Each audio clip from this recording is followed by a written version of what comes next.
I'm ready.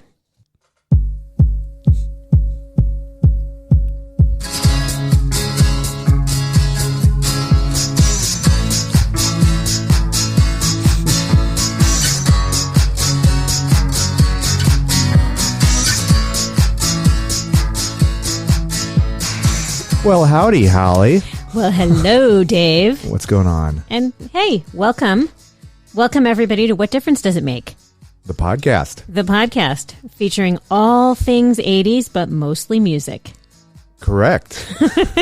Excellent Thank explanation. you. If you had corrected me, I would have been really bummed because we've been doing this for a while, and I would be very surprised. All right. So that's if your it elevator. it wasn't actually about the 80s. What? That's your elevator pitch. That's my elevator pitch. Okay, perfect. Are you in? I'm all in. So anyway, tell me more. Is it love at first sight? You love it? You love this podcast? And I love this podcast. Why do you love it? I love it. Well, I love it because I love 80s music. I love 80s, everything about the 80s. I had a good 80s. It was a good decade. It was a good 80s. And I have a great partner. Well, thank you. Yeah, Thanks, Holly. You're talking about me, right? Oh, yeah, and you, yeah. Okay, thanks. Mm-hmm. You're welcome. Good to be here. I'm happy to have you. So mostly we talk 80s. We use KROQ, the radio station, as kind of a springboard to discuss all the music we listened to back in the day. And we're in the thick of 1983. Which was a fabulous year. But we choose KROQ because we grew up in Los Angeles, and it was the dominant alternative radio station, not really just in LA, but, you know, for the whole most of the country. Yeah, very influential. So mostly if we heard it, and if you happen to live in a city, you're lucky enough that had a radio station that actually played alternative music. A lot of it, because it was reacting well in Los Angeles, got played all over the country. And if you lived in London, you heard it 6 months earlier. So we were always behind the curve. Yeah.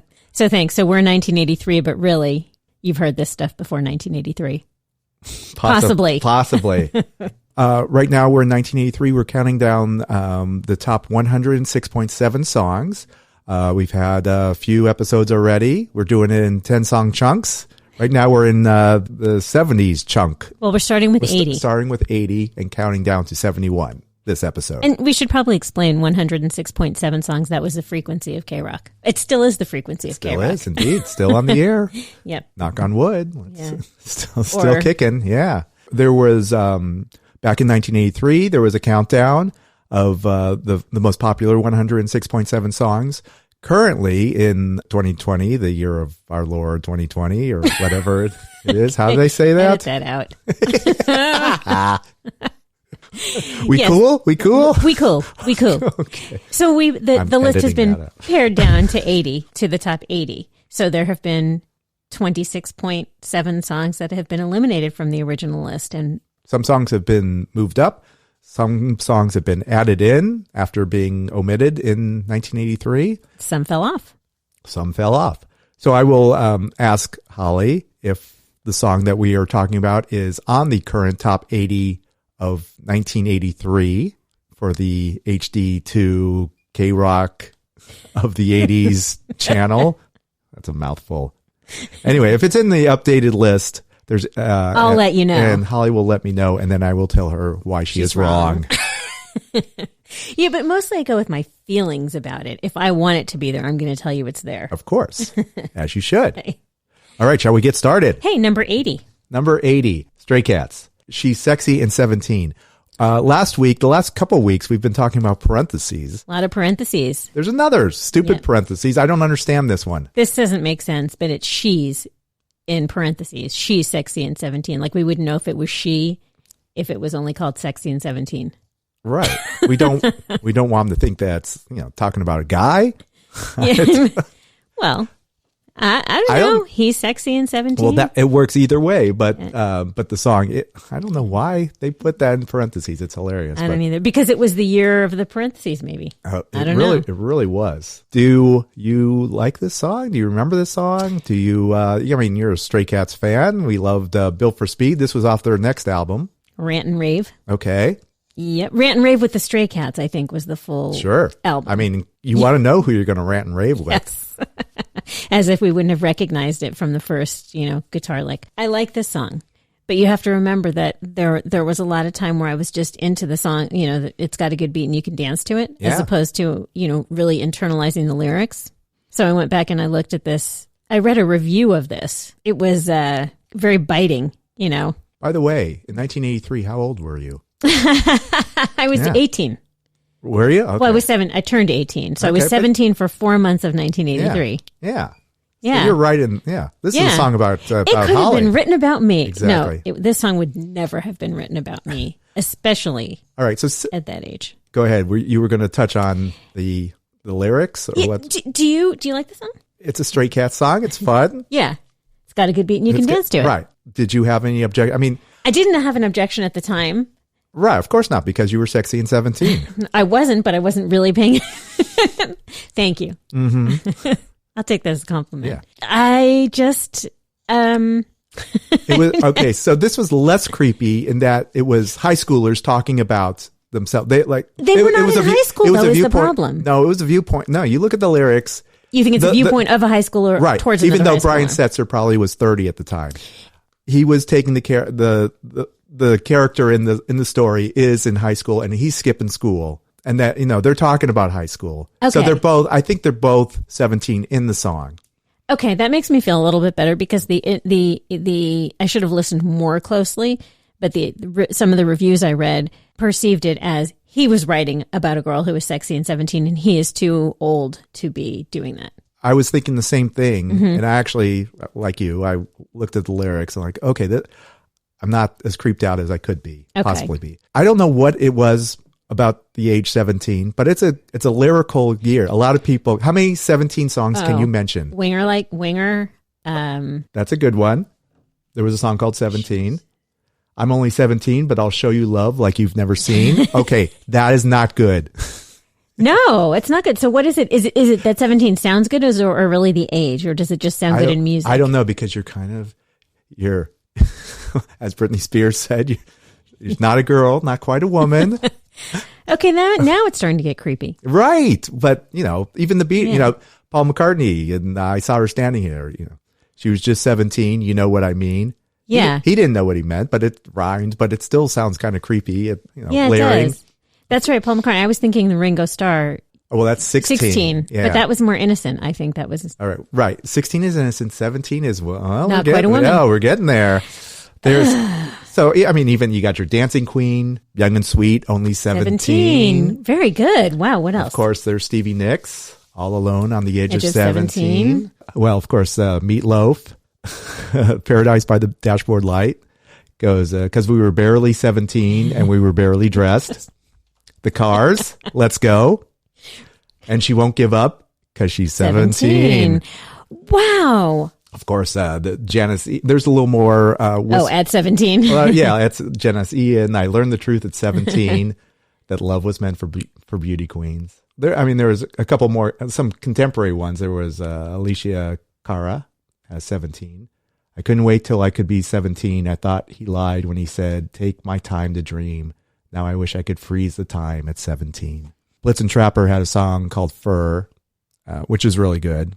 If you've never heard that one, that was maybe 10 years ago. But they say, when I was only 17, I could hear the angels whispering. Well, it sounds innocent. Right. So there are different ways to go with 17. Unless it was the angel whispering into your ear with the devil on the other side. That's exactly right. So that's 17. So yeah, 17, quite a year. Yeah. On to number 79.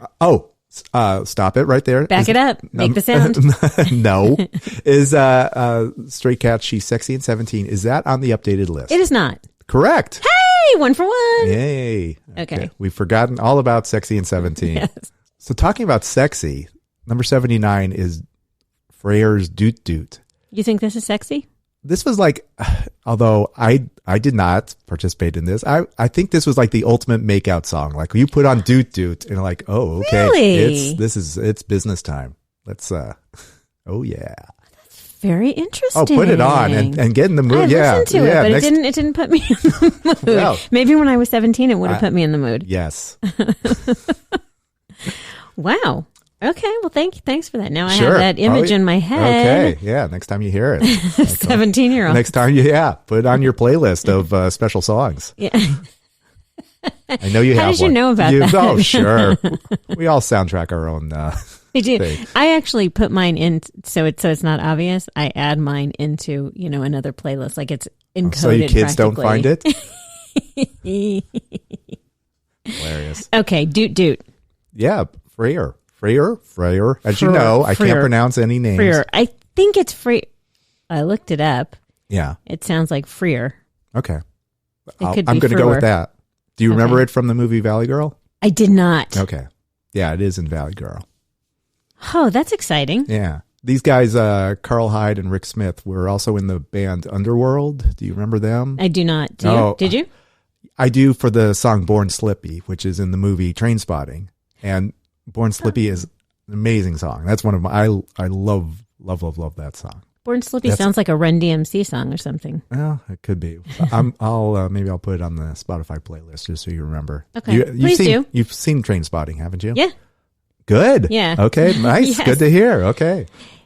Yeah, this is I promise extra nuggets on the Spotify playlist, so make sure you add it. I know. I haven't been adding nuggets, but I know. I could. And my promises are empty. Yeah. No, I'm promising to see a lot of movies. Those are empty promises. Oh, true. They're Welsh. Like Tom Jones. Tom Jones is Welsh. I know that. And Catherine Zeta-Jones. Yes. Yeah. Okay. Jones. I wonder if Jones is a common Welsh name. Probably is.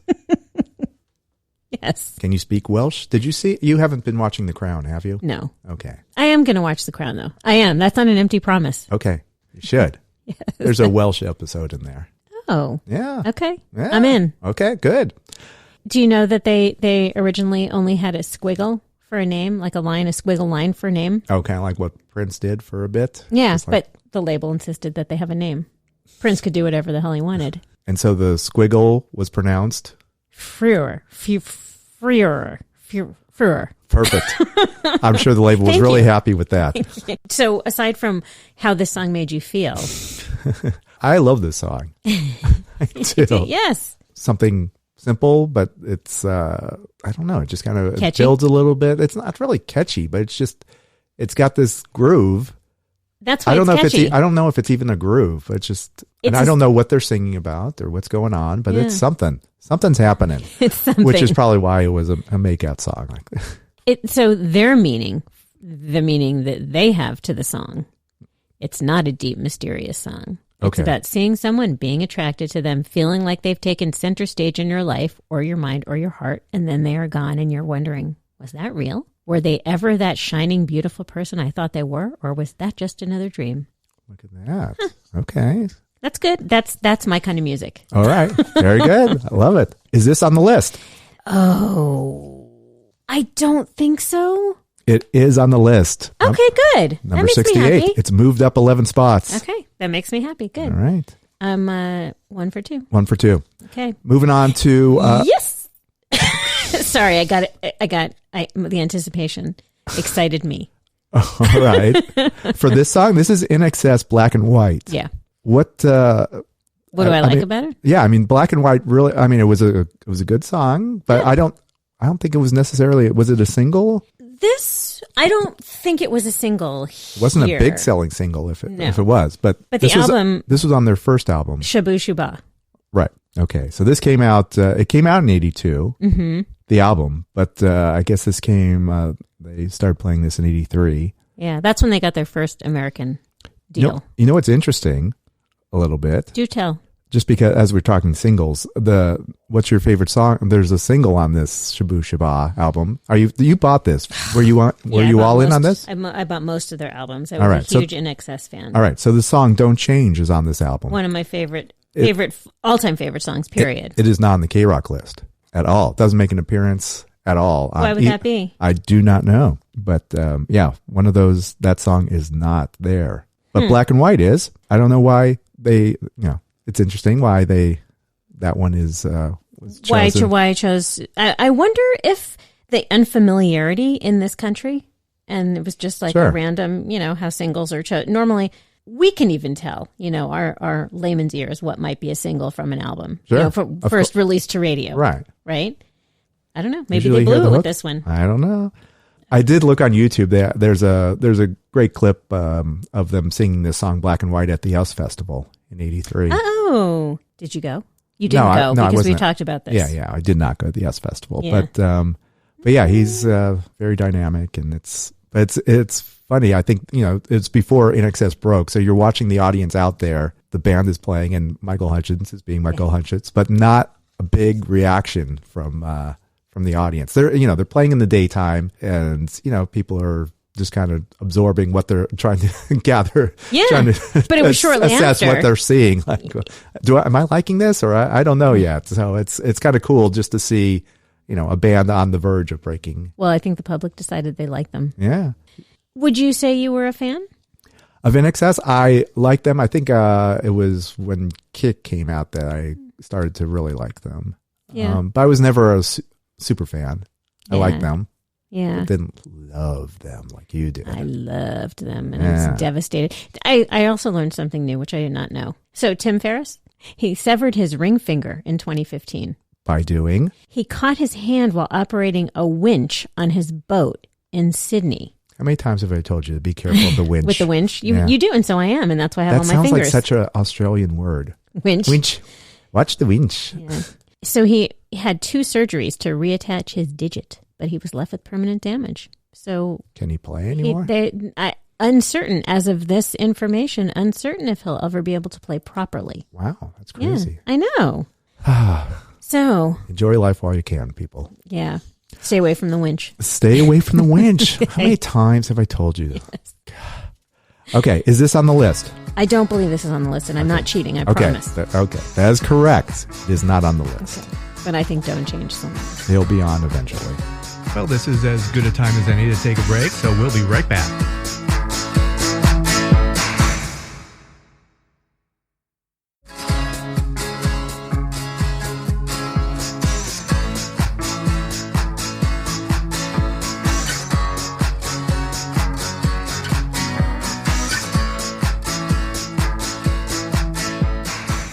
Welcome back. Here we go. Okay, moving on to a song we already discussed. We did discuss it. So Number 77, The Bongos, Numbers with Wings. Which is a song which I remember. Yes. I did not remember Barbarella. You know how Oingo Boingo was mostly a Los Angeles band, and they didn't get played in New York or outside of LA. Mm-hmm. I think the Bongos were probably one of those bands that got played a lot on the East Coast and just never necessarily broke all across the U.S. It's funny. I don't know why, and I didn't say this when we were talking about Barbarella. We talked about the Hoboken music scene. Yes. From Hoboken, which I didn't know there was a Hoboken music scene, but you schooled me. There is. I thought they were British.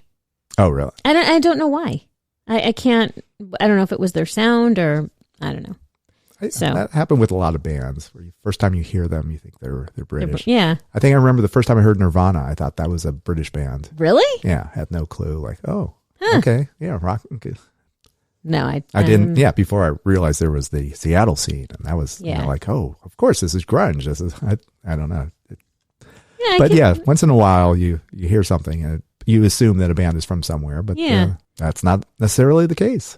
But so good on the Bongos and Numbers with Wings, still a good song. And still on the list. And as we mentioned, this was on the list. I think it was. Numbers, it's moved up 10 spots to number 67. And deserving of it. Okay. All right. Number 76. Yes. I love 1983. Okay, so what song is this? This is the Psychedelic Furs, Love My Way, from Forever Now, which was actually released in 1982. Another song from the movie Valley Girl.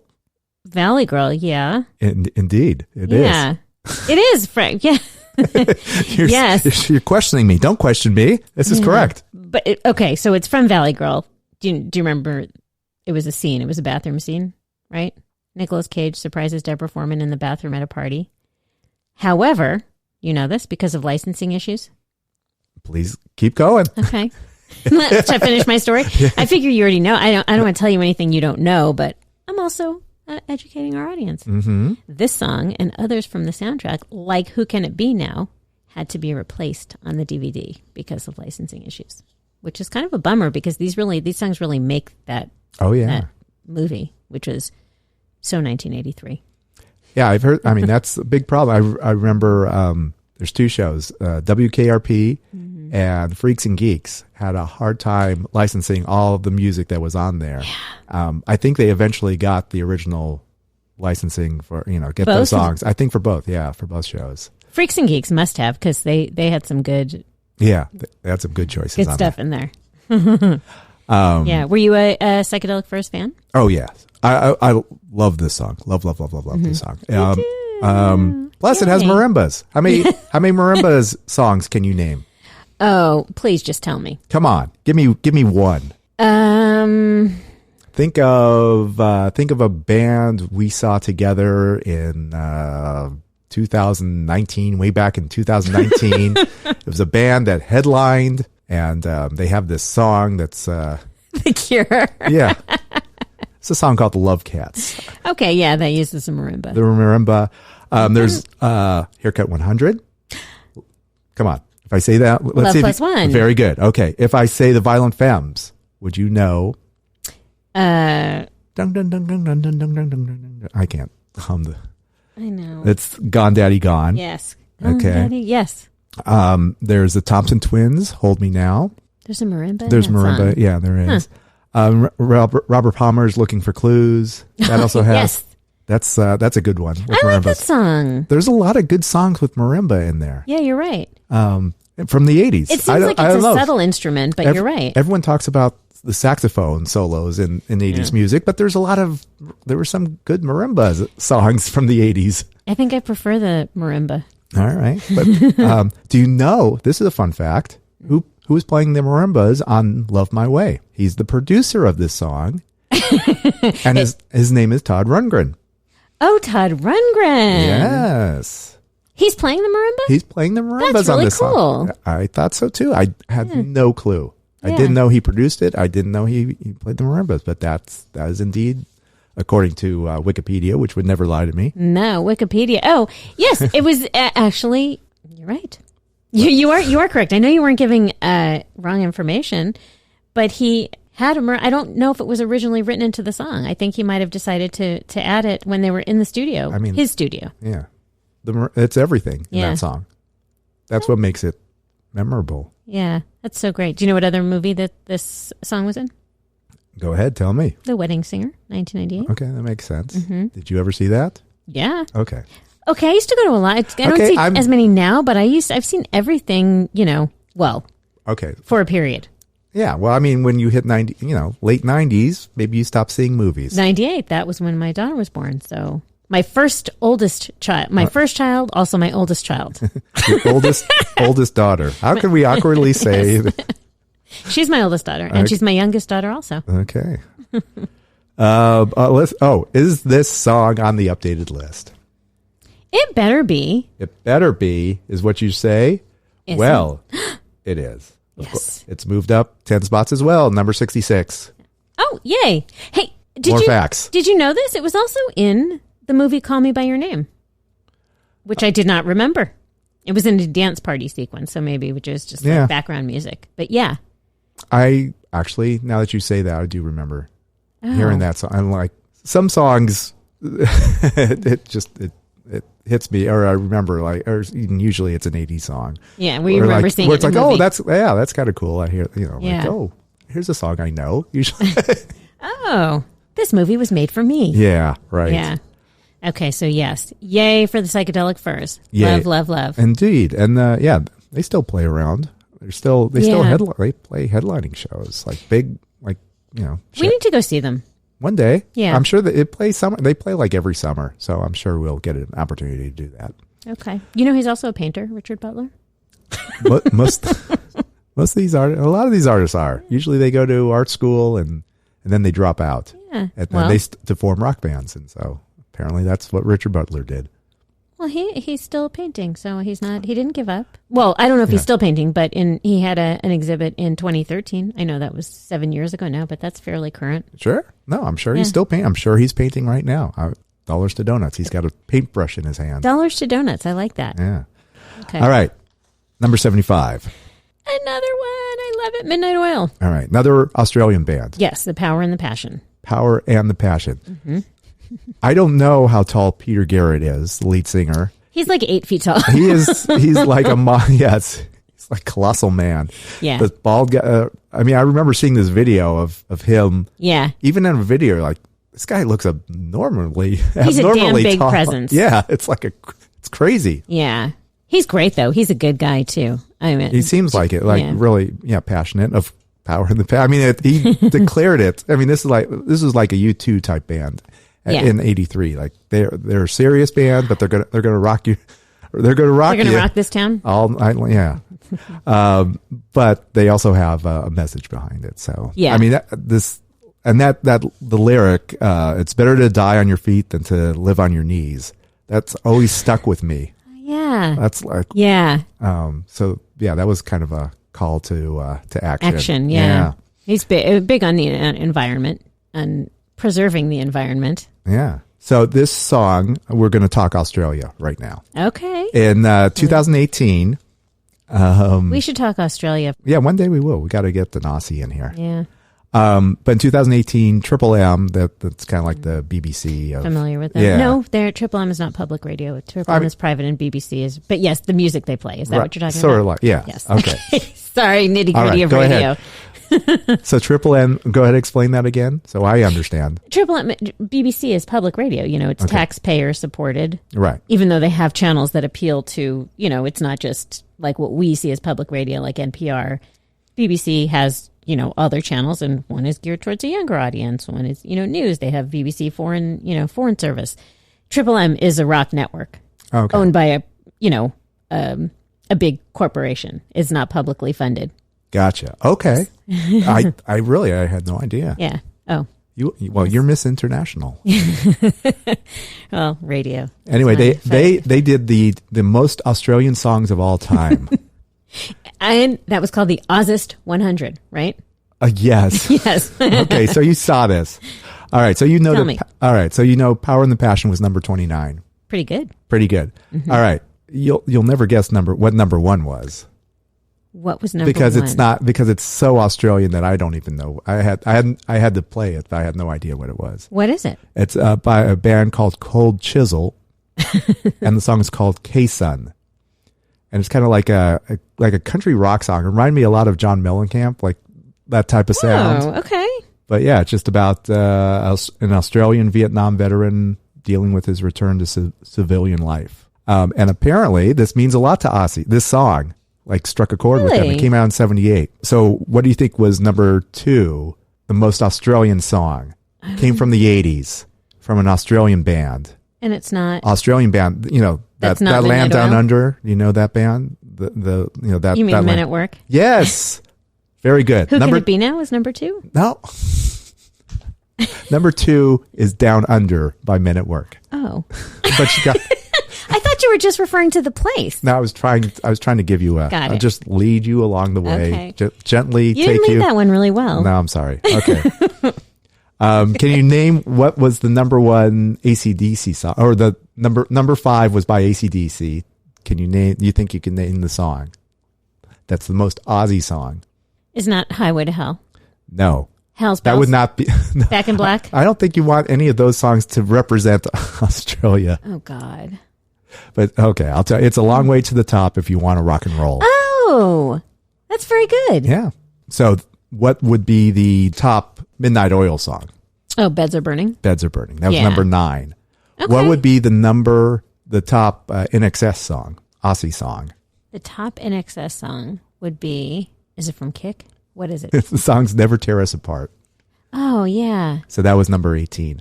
A lot of these songs I wasn't familiar with.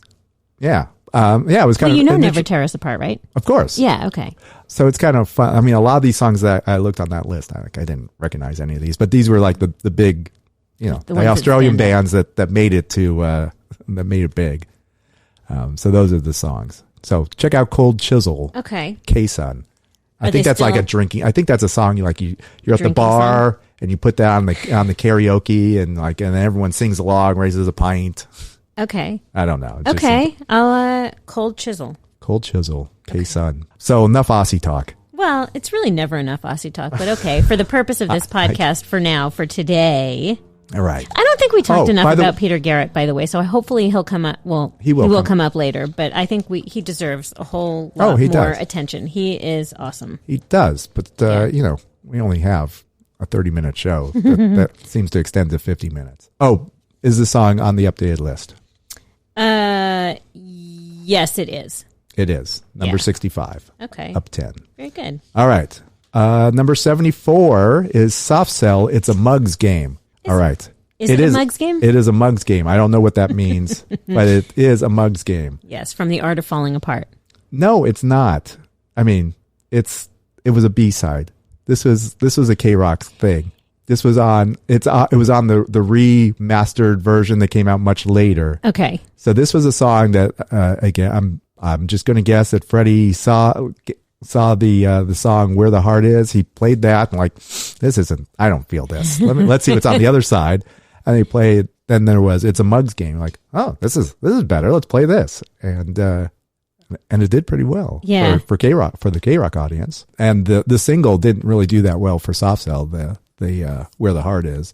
In the UK, it only reached number 21, and that's after, like their follow-up to their big Nonstop Cabaret album. Yeah. This was the follow-up album. And so, I don't know. Apparently, for Freddie, It's a Mugs Game was the song. Yeah. Well, that's good. Otherwise, we might not have been exposed to it. I kind of like it still. I remember it. I remember hearing it. Do you remember the song?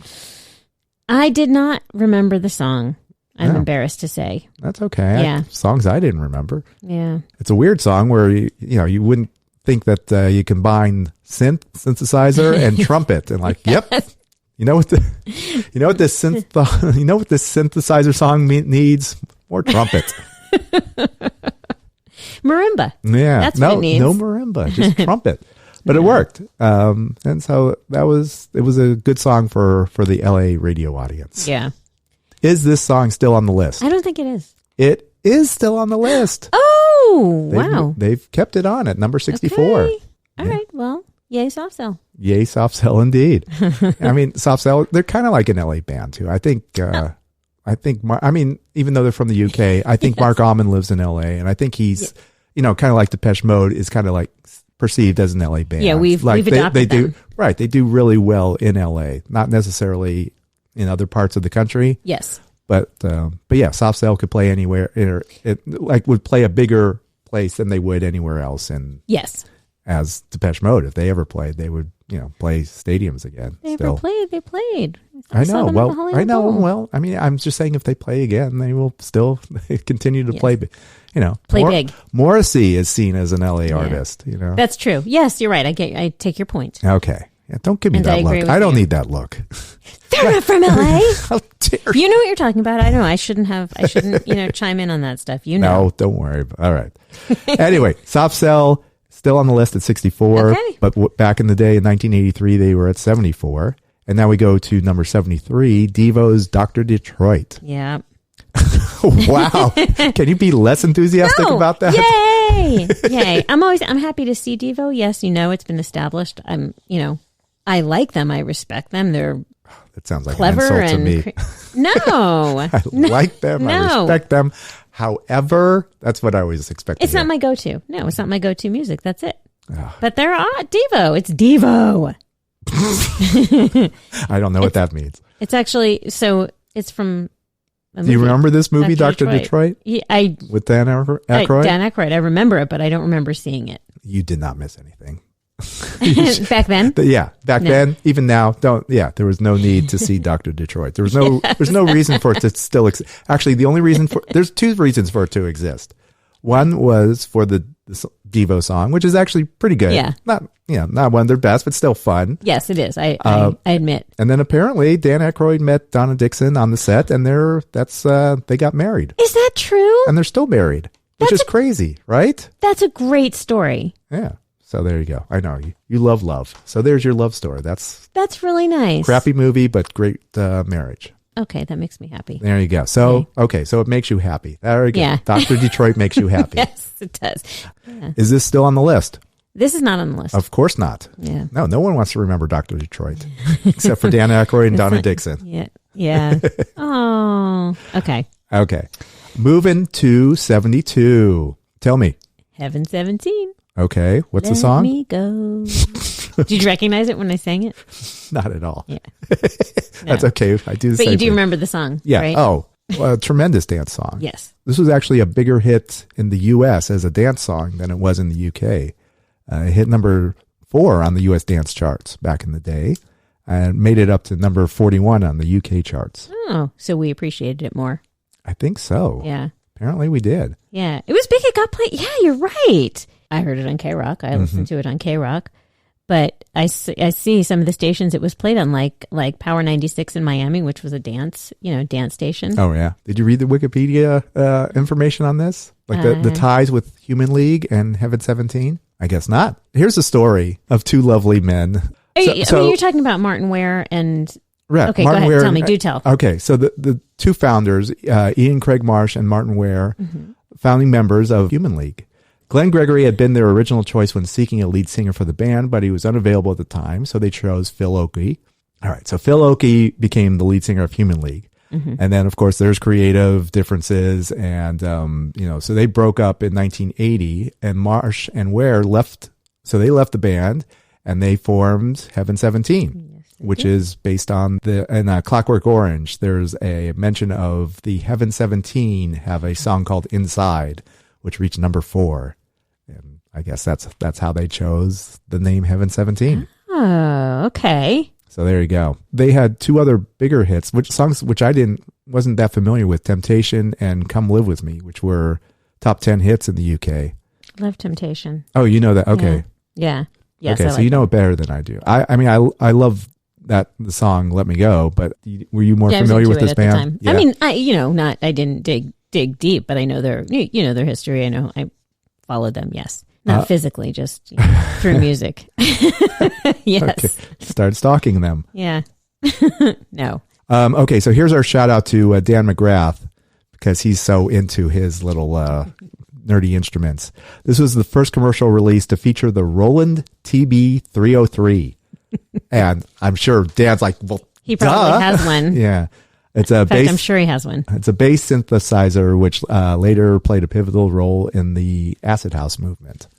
Oh. But yeah, so he must there be you go. Totally into that. I'm sure Dan has a Roland TB-303 rolling around somewhere. You can call and let us know. Okay. Is this still on the list? Yes, this is definitely on the list. Yes, it is moved up 9 spots to number 63. That's it? Yes. Should have been more if I was making the list. All right. Well, write a strongly worded letter. Okay. Okay. All right. Let's wrap up this episode with number 71, which is a surprise. Yeah. And for me, this was a great surprise because I had forgotten about this song. This is the Rolling Stones' Too Much Blood. Yeah. I played this. I really like this song. Really? I really like. This is a hidden gem from the Stones for me. Okay. Like I got a kick out of it. And it sounds like 1983. Did you replay it at all? I did not replay it. You know this. We've had this discussion before. This is not my favorite era for the Stones, but right. It's from the album Undercover, which is there were some different sounds on this, but this particular song sounds like a contemporary song for a KROQ audience. I think it really fit in there at the time. Okay. Give it a listen. Okay, I will. I really did look at the lyrics too, which are kind of. Yeah. Did you look at the lyrics there? Well, I was enthralled with what this song is actually about. Little horror movies type scenarios. But it actually had a real inspiration. Oh, okay, so should I read the lyrics first, and then you could explain? So read the lyrics, yeah. Okay. The chorus is, I want to dance, I want to sing, I want to bust up everything to make some love. I want to dance, I want to sing, I want to bust up everything and make some love. I said that twice. So that's but anyway, but then then he starts talking like Mick Jagger when he talks and sings. I kind of like that too. Yeah, a friend of mine was this Japanese who had a girlfriend in Paris. He had to date her for 6 months, and eventually she said yes. He took her to his apartment, cut off her head, put the rest of her body in the refrigerator, ate her piece by piece, put her in the refrigerator, put her in the freezer. He didn't eat her bones. And when he ate her, that's right. And when he ate her, he took her bones to the Bois de Boulogne, By chance, a taxi driver has noticed him. Bearing the bones, you don't believe me? Truth is stranger than fiction. We drive through there every day.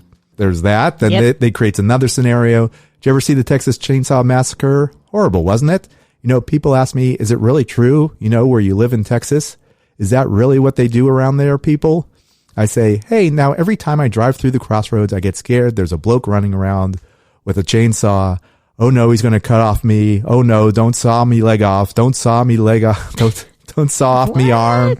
And then he says, when I go to the movies, you know, I like to see something more romantic. You know, like An Officer and a Gentleman. There's something you excite the wife to. You know what I mean? Yow. So there's a lot going on there. Okay. But it's tongue-in-cheek song. And it's just, again, taking on a character. But if you listen musically to it, it's very contemporary. It's not like blues-based at all. It's more... I like the blues-based Rolling Stones. I know you do. I know you do. You like, and you don't like keyboard rush, and you like, you know, you have your certain styles that you like and you don't like. Yeah. Bands need to stay in their lane. Yeah, Some of them do. I'm open-minded enough. I'll listen to it again, and I'll let you know what I think. All right, thanks. Listen to the Spotify playlist; it'll be on there. I will. Okay. Did you know that Keith Richards did not record on this song? His guitar tech did, Jim Barber. I 100% believe that because it doesn't sound like a Keith Richards song at all. Yeah. So the guy, it was his guitar tech that played, and he gets the credit on the album, and he went on to be a prolific session guitarist. All right. That's probably why it sounds so different than that Stone song. And what else? You know who played sax? I just have to Todd Rundgren. Guess. I don't know. Come on, there are only two sax players. Well, there's you could Bobby name. Keys, and there's Kenny G. And one more. And Kurt Whalum. There's wow, you are really David Sanborn. There you go. Okay, David Sanborn. You're very well versed in the saxophone players. So many. There's Clarence Clemens. Could have. Oh yeah. No, I was only thinking Kenny G or David Sanborn. Okay, for me, it was a Lost Stones classic that they will probably never ever play again, even if they tour until they're 100. That's a song that you will never hear, but it's worth digging up again. Because I respect you. I'm going to go back and listen to it. Why, thank you. With an open mind. Thank you. You're welcome. All right, so now it is Holly's turn to answer these questions. These are quiz 10 questions. Are you ready? Okay. I'm ready. All I think I'm going to get them all this time. All right. Hopefully these or none. How many? Okay, let's give a prediction. How many do you think you will get right? 5. You think you're 10. All right. Let's I don't set have the bar much low. confidence in myself. All right. Especially if it's years. All right. Please. I don't see any years right now. Oh, okay. Then I'll get all 10. Which song by the Eurythmics begins with the phrase, "No one on earth could feel like this"? Is it Sweet Dreams, Here Comes the Rain Again, There Must Be an Angel? Here Comes the Rain Again? No, There Must Be an Angel. Okay. See. I should have known that because it doesn't sound familiar. Okay, and that's the song I know the least. Oh, okay. I would not know that one either. Okay. Stupid guessing on my part. That makes you feel better. Thank you. Yes, it does because you're the expert. Oh, look, I'm sorry. This is a year question. I'm already lying. Am I going to know it? In what year did Phil Collins release the song "You Can't Hurry Love"? 82, 84, 86? 82. Very good. You got one. One for two. Who had success in 1986 with the song "A Different Corner"? George Michael. Very good. 2 for 3. Which song by the group Survivor has a chorus that contains the phrase, "There's a quest for answers, an unquenchable thirst"? Is it "I Can't Hold Back," "Eye of the Tiger," or "Burning Heart"? You could probably take out one of the songs. It is "Burning Heart." I wouldn't have known that one either. Okay. 2 for 4. From which United States city did the band Survivor? Jeez, what's with the Survivor? We need a new book. Yeah, we do. When are we creating our own book? From which United States city did the band Survivor come from? Chicago. Correct. So what do we got? So that's 3 for 5. Yes. Okay. In which year did John Lennon release the song "Imagine"? This is not right. Well, maybe they're thinking about the movie. Read them. I don't like this question. Okay. But I will ask it anyway. We should exempt it. Am I going to be wrong? Okay. In which year did John Lennon release the song "Imagine"? I guess as a single. Maybe it was never released as a single, but here we go. 80, 82, 84. I'm actually going to look this up because I think it is BS. All right, so Imagine came out in 1971. Yes. I don't know. I think, they're talking about Double Fantasy. So, okay, so we throw this one out. Okay. Fair. Who chose this book? Yeah, I know. I don't know what I was thinking. All right. Or why. So number 6, it says, in which year did John Lennon released the song Imagine, and gives the possible answers as 1980, 82, or 84. It came out in 1971, so we're throwing that out. Okay. All right. So you are still 3 for 5. Okay, tweet the author. All right. Within the group Foreigner in the 1980s, who played the drums? Lou Gramm, Dennis Elliott, or Mick Jones? Dennis Elliott. That is correct. It's the one name you don't recognize. It's always the drummer. Yes. Well, there are exceptions. Yeah, that's true. Okay, so we're 4 for 7. 4 for 6, actually, because we threw one out. Okay. 4 for 6. Which of these songs by the Police was released first? Every Little Thing She Does Is Magic, Every Breath You Take, Don't Stand So Close to Me. What was first? Which one did they release first? Don't Stand So Close to Me. That is correct. There we go. So 5 for 7. This is you said you were going to get more than 5, or you said you were going to get 5. So are you going to tank these next ones? Do not jinx me. All right. Well, this is a year one, so it might be tough. In what year did Michael Jackson release his album Bad? 83, 85, 87? 83. No. Oh, 87? 85? See? Okay. All right. That was 1987. Okay. All right. So that's so we're 5 for 8. Let's see if you can get this one. It's another Michael Jackson question. Oh. The Michael Jackson song Smooth Criminal was part of which album? You should know this without me even asking. I know. All right. Anthology, Thriller, or Bad? Bad. Very good. All right. 6 for 9. What is that? That's above 50%. That's more than you thought you were going to get 5, and you got 6. I rock. You do rock. Congratulations on rocking so hard. Thank you, Dave. Thanks for picking up my slack. Continue to rock. My name is Dave. I'm Holly. This is What Difference Does It Make podcast. Thank you so much for listening. Make sure to follow us on all our social media. Find us at WDDIM podcast or What Difference Does It Make? Yeah, look us up on Instagram. Look us up on Twitter. There's always something happening that we're trying to gain Little attention. nuggets. There's always little nuggets. Oh, look, there's the music. You know what that means? No, already? Yeah, it's time to say goodbye. All right. All right, so until next week, this is Dave. This is Holly. Check you later. Over and out.